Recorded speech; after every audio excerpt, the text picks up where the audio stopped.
Hello friends, CS3391 Object Oriented Programming. இந்த சப்ஜெக்ட்கான கொஸ்டின்ஸ்லாம் வந்து யூனிட் வைஸாக இந்த மாதிரிலாம் கேட்பாங்க. நம்ம எந்த மாதிரி ப்ரிப்பரேஷன் பண்ணோம், அதுக்கான இம்பார்ட்டன்ட் கொஸ்டின் என்ன, இந்த மாதிரி ஃபுல் டீட்டெயில்ஸ் இந்த வீடியோவில் பார்க்கலாங்க.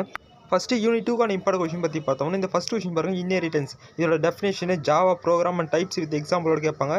ஸோ இது வந்து ரொம்ப முக்கியமான கொஸ்டின்ஸ், நல்லா படிச்சுங்க. இது கூடவே அந்த இன்டர்ஃபேஸ் கொஸ்டின் நல்லா படிச்சிருங்க. How interface is declared and implemented in Java, அதை பற்றி கேட்பாங்க. அது கூட அந்த டைப்ஸும் கேட்கலாம்.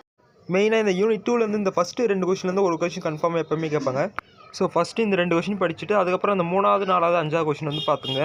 மெயினாக அந்த அண்டர்லைன் பண்ண கொஸ்டின்ஸ்லாம் ஃபஸ்ட்டு பார்த்துருங்க. நெக்ஸ்ட்டு யூனிட் 4 பொறுத்த வரைக்கும் சேம் அதே மாதிரி இந்த ஃபஸ்ட்டு 2 கொஸ்டின் ரொம்ப இம்பார்ட்டன்ட். இந்த ஃபஸ்ட்டு கொஸ்டினில் அந்த ஜெனரிக் ப்ரோக்ராமிங் வித் எக்ஸாம்பிளும் ஜெனரிக் மெத்தடும் பார்த்தீங்கன்னா ரொம்ப இம்பார்ட்டன்ட்.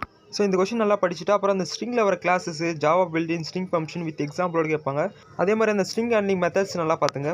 இந்த 2 கொஸ்டின் ஃபஸ்ட்டு நல்லா தேர்வு பண்ணிவிட்டு அப்புறம் அந்த 3வது 4வது கொஸ்டின் நல்லா பாருங்கள். நெக்ஸ்ட்டு யூனிட் 5 பொறுத்தவரை இந்த event handling, layout, check box, இது 3த்தையும் நீங்கள் தேர்வு பண்ணிட்டீங்கன்னா கண்டிப்பாக ஒரு கொஸ்டின் அட்டன் பண்ணுறீங்க. அதாவது அந்த ஈவெண்ட் ஹேண்ட்லிங் வந்து எக்ஸாம்பிளோட எக்ஸ்பிளேஷன் பண்ண சொல்லுவாங்க. அது கூட அந்த ஹேண்ட்லிங்கையும் நல்லா பார்த்துங்க. அதே மாதிரி லேஅவுட்டில் வந்து லேஅவுட்டோட டைப்ஸ் வித் எக்ஸாம்பிள் கேட்க வாய்ப்பு இருக்குது. அது கூட அந்த லேஅவுட்டோட மேனேஜ்மெண்ட் டெஃபினேஷன் வந்து கேட்க வாய்ப்பு இருக்குது.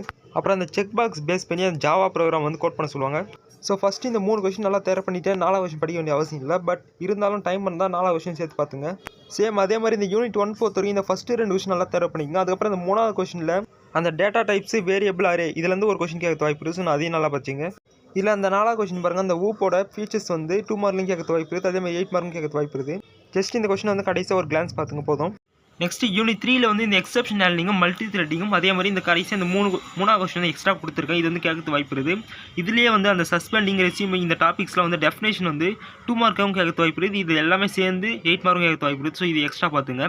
இதுலேயே நான் முக்கியமானதாக வந்து கொடுத்துருக்க பாருங்க. இதை ஃபஸ்ட் நல்லா படிச்சுங்க. அதாவது எக்ஸப்ஷன் ஹேண்ட்லிங்கா, இந்த எக்ஸப்ஷன் டைப்ஸும் பில்டின் எக்ஸப்ஷனும் நெஸ்டட் ட்ரை ஸ்டேட்மெண்ட்டும் ரொம்ப முக்கியம். ஸோ ஃபஸ்ட்டு இது நல்லா பார்த்துட்டு அப்புறம் ரிமைனிங் கொஸ்டின் பாருங்கள். அதே மாதிரி இதுலேயும் வந்து முக்கியமான கொஸ்டின் அண்டர்லைன் பண்ணி கொடுத்துருக்கேன். ஸோ இது ஃபஸ்ட் நல்லா பாருங்கள். ஓகே, இப்போ கொடுத்துருக்கிற இம்பார்ட்டன்ட் கொஸ்டின் எல்லாருமே புரிஞ்சிருக்கும்னு நினைக்கிறேன். ஓகே, எல்லாருக்குமே all the best. Next video பார்க்கலாம். பாய்.